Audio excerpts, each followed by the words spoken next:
শিক্ষার কোনো গুরুত্ব না থাকতো তাহলে আপনার সিলেবাস পরিপূর্ণ ইসলামিক হতো, আর বেরাক আর খ্রিস্টান মিশনারিরা বড় বড় জালসা করে বেড়াতো। বুঝেননি মনে হয় যে আপনি বিশাল ইসলামিক সিলেবাস নিয়ে দেশ চালাবেন আর বেরাক আর খ্রিস্টান মিশনারিরা বড় বড় জালসা করবে, তাহলে তাই হতো না? তোরা যে একটাও জালসা করে না, ওরা কিনে ব্যস্ত আছে সিলেবাস আর শিক্ষা, সিলেবাস আর শিক্ষা। তাহলে আপনি কি স্বর্ণের মসজিদ দিয়ে পানি খাবেন? স্বর্ণ দিয়ে মসজিদ বানিয়ে, স্বর্ণ দিয়ে মাদ্রাসার বিল্ডিং বানিয়ে, স্বর্ণ দিয়ে রাস্তাঘাট বানিয়ে ধুয়ে পানি খাবেন? যেখানে যেই মসজিদের আশেপাশে জুয়াখোর, মদখোর, গাঞ্জাখোর, free fire, PUBG, TikTok, reels ইত্যাদি নেশাগ্রস্ত যুব সমাজে পরিপূর্ণ হয়ে গেছে। এই মসজিদ বিরান পড়ে থাকবে। বিরান পড়ে থাকা মসজিদ দেখে এসেছে, আপনিও দেখতে পারেন। স্পেনের কর্ডোভা গ্রানাডায় মুসলমানেরা 800 বছর শাসন করেছে। কর্ডোভার জামে মসজিদে এক ছাদের নিচে এক ফ্লোরে 70,000 মুসলমান মুসল্লি সালাত আদায় করতে পারবে। সেই কর্ডোভার জামে মসজিদ আজ পৃথিবীর সবচেয়ে বড় গির্জা। বাহির থেকে দেখলে দেখবেন মিনার আছে, কারুকাজ আছে, ডিজাইন আছে, মেহরাব আছে, মনে হচ্ছে এখনই আজান দিবে আর এখনই সালাত হবে। ভিতরে ঢুকে দেখবেন মারিয়াম আলাইহিস সালাতু ওয়াস সালাম আর ঈসা আলাইহিস সালাতু ওয়াস সালামের মূর্তিতে পরিপূর্ণ হয়ে আছে। বলেন নাউজুবিল্লাহ। তো মসজিদে বিরান পড়ে আছে। এরকম মসজিদ বিরান পড়ে থাকবে যদি আপনি শিক্ষার ব্যবস্থা না করেন। সম্মানিত উপস্থিতি, আমি আমার বক্তব্য দীর্ঘায়িত করতে চাই না, তবে যতটুকু আপনাদেরকে বলে যাচ্ছি এতটুকু নিয়ে যদি কাজ করেন, অন্তত সত্য বলা যদি শিখেন, মিথ্যা থেকে যদি তওবা করেন যে আর জীবনে কোনোদিন মিথ্যা বলবেন না। আমি আমার ব্যক্তিগত অভিজ্ঞতা বলি। আমার ছেলে মোহাম্মদ, আমি আগে মনে করতাম ইউরোপ ঘোরার আগে বা ইংল্যান্ড ঘোরার আগে যে তাদেরকে সালাত, সিয়াম, হজ, যাকাত এগুলো শিখাতে হবে। সালাত সিয়াম জরুরি, কিন্তু এখন আমি মনে করি আগে শিখাতে হবে সত্য বলা, আগে শিখাতে হবে ন্যায় পরায়ণতা, আগে শিখাতে হবে আমানতদারিতা। কেননা আমার নবী মুহাম্মদ সাল্লাল্লাহু আলাইহি ওয়াসাল্লাম নবী হওয়ার আগে জন্মগত সত্যবাদী ছিলেন, নবী হওয়ার আগে জন্মগত আমানতদার ছিলেন, নবী হওয়ার আগে জন্মগত ন্যায় পরায়ণ ছিলেন। আর আমাদের কাছে সালাত, সিয়াম, হজ, যাকাত আছে, কিন্তু মাদ্রাসা, মসজিদ, দল, সংগঠন কোথাও ন্যায় পরায়ণতা নাই, আমানতদারিতা নাই, সত্যবাদিতা নাই, সততা নাই। এই জন্য এই সালাত, এই সিয়াম, এই হজ, এই যাকাত কাজে আসবে না, আসবে না, আসবে না। আমাদের কাছে এই মাইক আছে, শত শত ক্যামেরা আছে, শত শত মিডিয়া আছে। কই আল্লাহর নবীর কাছে মুহাম্মদ সাল্লাল্লাহু আলাইহি ওয়াসাল্লামের কাছে না মাইক ছিল, না ক্যামেরা ছিল, না মোবাইল ছিল। তারপরে সারা পৃথিবীতে ওই সময় মুহাম্মদ সাল্লাল্লাহু আলাইহি ওয়াসাল্লাম এবং তার সাহাবীরা তাদের হাতে যত বেশি মানুষ মুসলমান হয়েছিল, আমাদের কাছে কয়টা মানুষ মুসলমান হচ্ছে? ইসলামের বিপ্লব কেন আসতেছে না? বিপ্লব কেন আসে না? এই জন্য যে মুহাম্মদ সাল্লাল্লাহু আলাইহি ওয়াসাল্লামের স্বভাব সম্পর্কে খাদিজা রাদিয়াল্লাহু তাআলা আনহা নিজে বলছেন, যখন তিনি সেই দিন নবী হবেন, তার কাছে হিরা গুহায় ওহী এসেছে, সেই দিন তিনি ভয়ে থরথর করে কাঁপতে কাঁপতে খাদিজার কাছে এসেছেন। সেই দিন খাদিজা রাদিয়াল্লাহু তাআলা আনহা মুহাম্মদ সাল্লাল্লাহু আলাইহি ওয়াসাল্লামকে বলছে, লা ইউখজিকাল্লাহ, আল্লাহ আপনাকে কখনোই ধ্বংস করবেন না। কেন? আপনি হচ্ছেন তাসিলুর রাহিম, আপনি সেই নবী যিনি আত্মীয়তার সম্পর্ক রক্ষা করেন। তাকরি যায়েফ, আপনি সেই নবী, সেই মানুষ যিনি গরিব ধনী সকল মেহমানের মেহমানদারি করেন।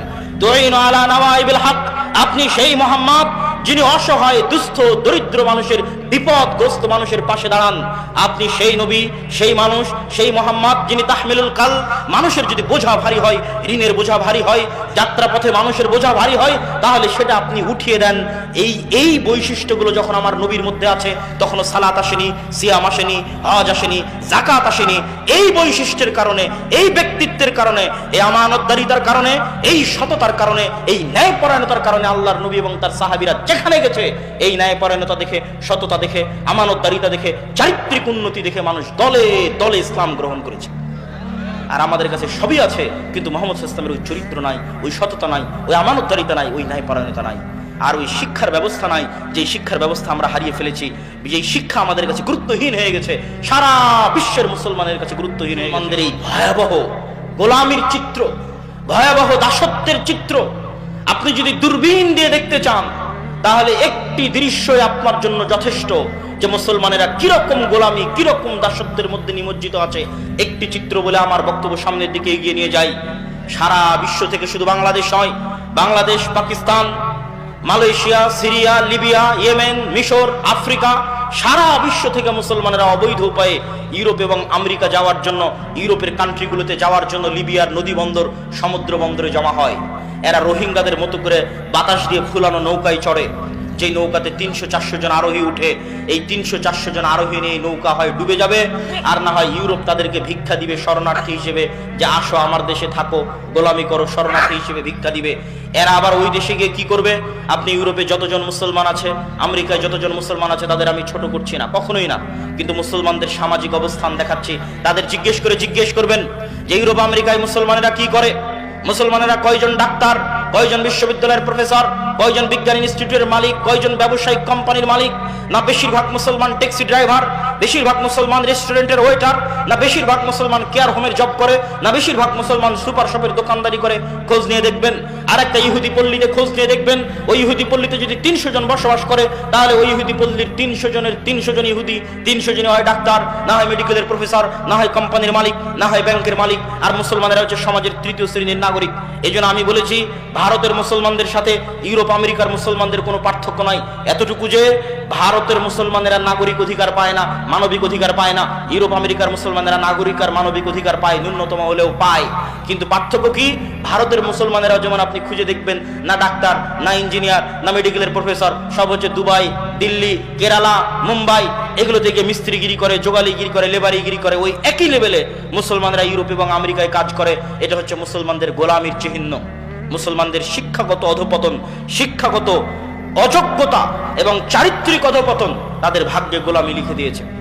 তাদের ভাগ্যে গোলামি নিয়ে এসেছে শিক্ষাগত অধপতন এবং চারিত্রিক অধপতন। মুসলিম বিশ্বের যারা বড় বড় ধনী দেশ আছে, তারা তাদের যে কয় টাকা ইনকাম হয়, সে কয় টাকা পর্যটন আর বিনোদনের জন্য ব্যয় করে। আর আমাদের মতো যেগুলো তৃতীয় বিশ্বের মুসলিম দেশ আছে, এরা টাকা দিয়ে রাস্তাঘাট, ব্রিজ, কালভার্ট তৈরি করে, শিক্ষার পিছনে বিনিয়োগ নাই, অর্থনৈতিক উন্নয়নের পিছনে, ব্যবসায়িক প্রতিষ্ঠানের পিছনে, নতুন ব্যবসায়িক খাতের পিছনে, স্বাস্থ্য সেবার পিছনে বিনিয়োগ কম। আর যারা মসজিদের কমিটি আছে, তারাও যদি 10 টাকা 500 টাকা, আজকের মসজিদ কমিটি উন্নয়নের জন্য সম্মেলন করেছে, তারাও টাকা নিয়ে গিয়ে মসজিদে এসি লাগাবে, টাইলস লাগাবে, মসজিদে ছাদ দিবে, সবকিছু করবে, কিন্তু মসজিদে শিক্ষার ব্যবস্থা করবে না। তাহলে সারা বিশ্বের মুসলমানদের কাছে শিক্ষা 2 নাম্বার, আর ইউরোপ আর আমেরিকার কাছে শিক্ষা 1 নাম্বার। বাংলাদেশে ব্রাক কয়টা এরকম জালসা আয়োজন করেছে? খ্রিস্টান মিশনারি কয়টা এরকম জালসা আয়োজন করেছে? ব্রাক কি করে? 25 থেকে 30 হাজার স্কুল চালায়। খ্রিস্টান মিশনারি কি করে? সবচেয়ে দামি এবং শ্রেষ্ঠ স্কুল পরিচালনা করে। আর আমরা হুজুগে বাঙালি, আমরা মনে করি এরকম একটা জালসা সম্মেলন করব, এতেই দিনের অনেক উপকার হবে। 12 বছর সিলেবাসে যা পড়বে তাই 1 ঘন্টার বক্তব্যে সমাধান হবে? 12 বছর সিলেবাসে ইসলাম বিদ্বেষী জিনিস পড়বে, ধর্ম বিদ্বেষী জিনিস পড়বে, আমি 1 ঘন্টার বক্তব্য দিয়ে কি করব? মুসলমানেরা কখনোই সিস্টেম তৈরি করা জানে না। মুসলমানেরা জানে শুধু রিয়্যাক্ট করা, প্রতিক্রিয়া দেখানো আর কাজ করা। সিস্টেম তৈরি করার মধ্যে কি পার্থক্য আমি ছোট্ট উদাহরণ দিয়ে বুঝিয়ে দিই। এই বক্তব্যগুলো, এই আলোচনাগুলো মূলত আলেম ওলামা, শিক্ষিত শ্রেণী, ইসলামী দল, ইসলামী সংগঠন যারা করে তাদের চিন্তা করা উচিত, তাদের চিন্তার খোরাক। কিন্তু যেহেতু আলোচনা করতে এসেছি, সেহেতু উদাহরণ হিসেবে আপনাদের সামনে বলে যাচ্ছি। ধরেন পাশের বাড়ির ছাগল যদি আপনার গাছ খেয়ে ফেলে, তাহলে প্রতিক্রিয়া হচ্ছে আপনি চিল্লাচিল্লি করবেন, গালাগালি করবেন। তারপরে ছাগল 5 দিন আসবে না, 5 দিন পর আবার ছাগল আসবে, আপনি আবার চিল্লাচিল্লি করবেন, গালাগালি করবেন। এটার নাম প্রতিক্রিয়া। আর অ্যাক্ট কি, কাজ কি, সিস্টেম কি? আপনি ওই গাছটা বেড়া দিয়ে ঘিরে দিবেন, তার পাশে আরো বড় প্রাচীর দিয়ে ঘিরে দিবেন, যেন ওই ছাগল আর কোনোদিন এই গাছের কাছে আসতেই না পারে। এটা হচ্ছে কাজ। মুসলমানেরা সবসময় কি করে? হুট করে একদিন দেখলো ফেসবুকে কেউ আল্লাহর নবীকে গালি দিয়েছে, রাস্তাঘাট, মাঠঘাট গরম করে লিল্লাহি তাকবীর দিয়ে মিছিল মিটিং করে 5 দিন 10 দিন পর আবার ঘুমিয়ে যাবে। কথা আমার বুঝতে পারেননি? 5 দিন 10 দিন পর ঘুমিয়ে যাবে। 5 বছর পর ঘুম থেকে উঠে দেখবে সিলেবাসের মধ্যে এলজিবিটিকিউ, সিলেবাসের মধ্যে ট্রান্সজেন্ডার, সিলেবাসের মধ্যে সমকামিতা, আবার লাফ দিয়ে উঠে রাস্তাঘাট, মিছিল মিটিং একাকার, 10 দিন পর আবার ঘুমিয়ে যাবে। এটা হচ্ছে প্রতিক্রিয়া। কিন্তু যেই সিলেবাসের মধ্যে এলজিবিটি ঢুকলো, এই সিলেবাস তো ভারতেরও নয়, রাশিয়ারও নয়, চীনেরও নয়, আমেরিকারও নয়, তো তোমার বাংলাদেশের সিলেবাস। তুমি ছিলা কোথায়? তুমি কোথায় ছিলা? তুমি শুধু ওরা ঘটাবে তখন তাকবীর দিবা, এই অপেক্ষায় ঘুমিয়ে আছো। কিন্তু তারা 100 বছরের দীর্ঘমেয়াদী পরিকল্পনা নিয়ে, 50 বছরের দীর্ঘমেয়াদী পরিকল্পনা নিয়ে কাজ করে যাচ্ছে। যখন একটা জিনিস বাইরে ভাইরাল হয়, তোমরা লাফ দিয়ে উঠে তাকবীর দাও, তখন ওরা বলে আচ্ছা ঠিক আছে, এবারের মতো না, আরো 5 বছর 3 বছর অপেক্ষা করো, নতুন সিস্টেমে এদেরকে খাওয়াবো। এরা তো আবার ঘুমিয়ে যাবে। তখন আবার প্রকাশ হবে, আবার আপনি লাফ দিয়ে গিয়ে তাকবীর দিবেন, মিছিল মিটিং করবেন, আবার ঘুমিয়ে যাবে। এভাবে কখনো হয় না। তারা দীর্ঘমেয়াদী পরিকল্পনা নিয়ে কাজ করে।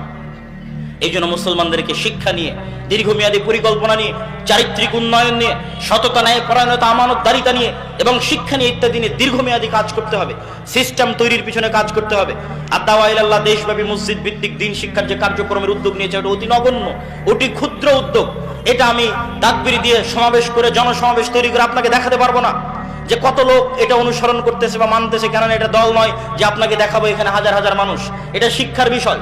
এটা সমাজে দীর্ঘমেয়াদী প্রভাব রাখবে, নীরবে বিপ্লব ঘটাবে, সমাজের নীরবে মানুষকে দিন শিখাবে, কোরআনের পাশাপাশি মৌলিক দিন শিখাবে। কিন্তু এটা চ্যালেঞ্জ। কেন? এটাকে কেউ দাওয়াতি কাজ মনে করে না। আমাদের যুবক সমাজ মনে করে দাওয়াতি কাজ মানে জালসা আয়োজন করতে হবে, দাওয়াতি কাজ মানে কোনো দলে যোগ দিয়ে পদ নিতে হবে, কোনো মিছিল মিটিং এ যুক্ত হতে হবে, তাকবীর দিতে হবে। তারা কখনোই মনে করে না দাওয়াতি কাজ মানে শিক্ষা। তারা মনে করে মসজিদে মক্তব তো কমিটি চালাবে আর ইমাম চালাবে। জি না, এটাই দাওয়াতি কাজ। আপনার মাথায় যখনই মাথায় আসবে যে আপনি দাওয়াতি কাজ করবেন, তখন আপনার মাথায় যেন আগে শিক্ষা আসে যে অত্র অঞ্চলের সকল মুসলমানের সন্তান কোরআন শিখলো কিনা, আপনি নিজে কোরআন জানেন কিনা, অত্র অঞ্চলের সকল মুসলমানের সন্তান দিন শিখলো কিনা, আপনার কাছে নিজের কাছে দিনের মৌলিক জ্ঞান আছে কিনা। না থাকলে বাড়ি বাড়ি গিয়ে দাওয়াত দিয়ে দিয়ে কমিটিকে বুঝিয়ে ওই বাচ্চাদেরকে মসজিদে নিয়ে এসে আদ-দাওয়া ইলাল্লাহর সহযোগিতা নিয়ে, ট্রেনিং নিয়ে উক্ত মসজিদে দিন শিক্ষার ব্যবস্থা বাস্তবায়ন করবেন। এটাই দাওয়াতি কাজ। এখন পর্যন্ত আমরা 3 ব্যাচে 100-র অধিক শিক্ষককে ট্রেনিং দিয়েছি। যে ট্রেনিং এ আসবে তার যাতায়াত খরচ জামিয়া সালাফিয়ার উপর, দাওয়া ইলাল্লাহর উপর। যে ট্রেনিং এ এসে থাকবে খাবে 10 দিন, ওই থাকা খাওয়ার খরচ জামিয়া সালাফিয়ার উপর, দাওয়া ইলাল্লাহর উপর। ট্রেনিং নিয়ে যখন ফিরে যাবে তখন 5 কপি 10 কপি করে সিলেবাসের বই তাদের কাছে বিনামূল্যে দেওয়া হবে। ওই বইয়ের বিনামূল্যে দেওয়ার খরচও জামিয়া সালাফিয়ার উপর, দাওয়া ইলাল্লাহর উপর। আর আমি খাকসার আব্দুল্লাহ বিন আব্দুর রাজ্জাক দেশ ও জাতির ভবিষ্যৎ প্রজন্মের সন্তানের শিক্ষার জন্য ওয়াকফ হিসেবে আছি। যেখানে ডাকবেন বিনা খরচে ফি সাবিলিল্লাহ সেই মসজিদে উপস্থিত হব, জাতির সাথে ওয়াদাবদ্ধ। কিন্তু টাকার বিনিময়ে জালসা থেকে জালসা করে বেড়াবো, এইটা কখনো দীর্ঘস্থায়ী টেকসই কাজ নয়। এটা হচ্ছে হুজুগে বাঙালি মেলার মতো। আগের যুগে যাত্রা হতো, এই যুগে মেলা, তার আগের যুগে মেলা হতো, আর এখন হয়তো আমরা তার আলট্রা ভার্সন, ইসলামিক ভার্সন তৈরি করেছি, জালসা সম্মেলন। তার মানে জালসা সম্মেলনে যে দিনের কাজ হয় না তা বলি না। জালসা সম্মেলনে 2টা দিক নির্দেশনা দেওয়া যায়, জালসা সম্মেলনে 2টা ইমান জাগানো কথা বলা যায়, কিন্তু জালসা সম্মেলনে শিখানো যায় না। ও 12 বছর সিলেবাসে যা শিখাবে আমি একদিনে 1 ঘন্টায় তা শিখাতে পারবো না। এর জন্য আপনাকে মসজিদে আসতে হবে, আমার ট্রেনিং প্রাপ্ত শিক্ষকের কাছে সিলেবাসের মাধ্যমে আপনাকে নিয়মিত শিখতে হবে। ও 12 বছরে ধর্মবিদ্বেষী যা শিখাবে তার আগেই অ্যান্টিবায়োটিক হিসেবে, ইনজেকশন হিসেবে আপনার শরীরের সন্তানের অন্তরে দিনের জ্ঞান, কোরআনের জ্ঞান বসিয়ে দেওয়া হবে, যেন শয়তান তাকে পথভ্রষ্ট করতে না পারে ইনশাআল্লাহ। কিন্তু আপনি যদি মসজিদ ভিত্তিক দিন শিক্ষা বাস্তবায়ন না করেন, তাহলে জেনে রাখবেন আপনার সন্তানকে, যে কোনো মুসলমানের সন্তানকে কোরআনের জ্ঞান না দিয়ে, মৌলিক দিনের জ্ঞান না দিয়ে বর্তমান যুগে স্কুলে পাঠানো সরাসরি শয়তানের কাছে পাঠানো। আর আমি যখনই শয়তানের কথা বলি, ইবলিসের কথা বলি, আল্লাহে আল্লাহর কসম, আল্লাহে আল্লাহর কসম, আল্লাহে আল্লাহর কসম, কাল্পনিক কোনো চরিত্রের কথা বলি না। যে ইবলিস পৃথিবীতে বাস করে, যে ইবলিস আদম আলাইহিস সালাতু ওয়াস সালামকে সিজদা করেনি, সরাসরি ওই ইবলিসের কথা বলি। আমি বক্তব্যে বলেছি শরীফ এবং শরীফার গল্প, ট্রান্সজেন্ডারের গল্প ইবলিস স্বয়ং নিজে লিখেছে। তো আমি যখন বলেছি ইবলিস নিজে লিখেছে, আল্লাহর কসম আমি এটা কাল্পনিক চরিত্র হিসেবে ব্যবহার করিনি। আমি সত্যি সত্যি ওই ইবলিস বুঝিয়েছি যে পৃথিবীতে বাস করে, ওই ইবলিস বুঝিয়েছি যে আদম আলাইহিস সালাতু ওয়াস সালামকে সিজদা করেনি সেই ইবলিস। এই ইবলিসের সবচেয়ে বড় এজেন্ডা হচ্ছে মানুষকে তার স্বাভাবিক মর্যাদা থেকে, স্বাভাবিক মান সম্মান থেকে নিচে নামিয়ে দেওয়া। তাহলে মানুষ যখন এই ধরনের জঘন্য নিকৃষ্ট পশু বৃত্তিতে লিপ্ত হয়ে যাবে, তখন ইবলিস খুশি হবে, ইবলিস শান্তি পাবে, ইবলিস আরাম পাবে। এই জন্য সারা পৃথিবীতে ইবলিস তার এই এজেন্ডা নিয়ে কাজ করতেছে। অতএব আপনি আপনার সন্তানকে দিন না শিখে স্কুলে পাঠালেন মানে ইবলিসের কাছে পাঠালেন। আর সেই দিন আরো ভয়াবহ হবে। কোন দিন ভয়াবহ হবে?